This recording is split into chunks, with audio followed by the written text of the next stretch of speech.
અરવલ્લી જિલ્લાના Modasa town hall કોમ્પ્લેક્સમાં પેરાફીટ તૂટવાનો બનાવ બાદ નગરપાલિકા તંત્ર હરકતમાં આવ્યું છે।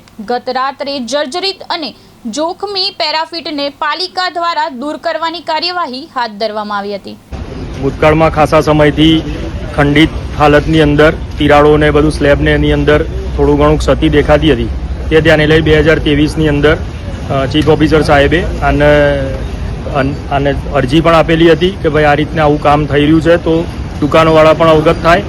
આજે એક બનાવ બન્યો બપોરના સુમારે એક રાહદારી ત્યાંથી પસાર થઈ રહ્યા હતા તો ત્યાં ઊભા રહેલા હતા જેમની દુકાન હતી તે લોકો ત્યાંથી આ એક સ્લેબ ઉપરથી હાઇટમાંથી પેરાફીટ તૂટી અને સીધી નીચે પટકાઈ પેરાફીટ તો એમને થોડીક અસરગ્રસ્ત થઈ છે, થોડી ઈજા પણ પહોંચી છે।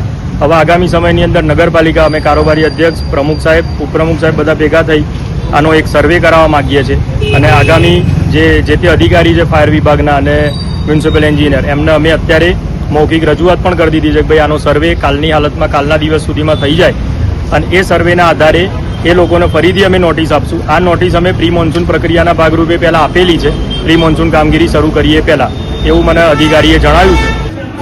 અત્યારે 4 રસ્તા પર એવી ઘટના બની કે જે નગરપાલિકાનું ટાઉન હોલ આગળનું જે શોપિંગ સેન્ટર છે એ બિલકુલ ઉપરનું જર્જરિત થઈ ગયેલું છે। એ જર્જરિત હોવાના કારણે ત્રીજે માળની જે પારી હતી પેરાફીટ એ લગભગ 10 દુકાનની પેરાફીટ એકદમ નીચે ધરાશાયી થઈ, ઉપરનો શેડ પડી ગયો, એના લીધે નીચેનો શેડ પડ્યો, શેડના લીધે થોડી ઘણી જાનહાનિ ઓછી થઈ છે પણ વાગ્યું છે ઘણા લોકોને।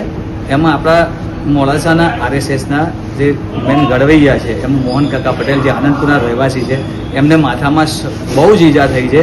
અત્યારે અમે એમને સાર્વજનિક લાવ્યા છીએ, સાર્વજનિકમાં એમનું ટ્રીટમેન્ટ ચાલી રહી છે।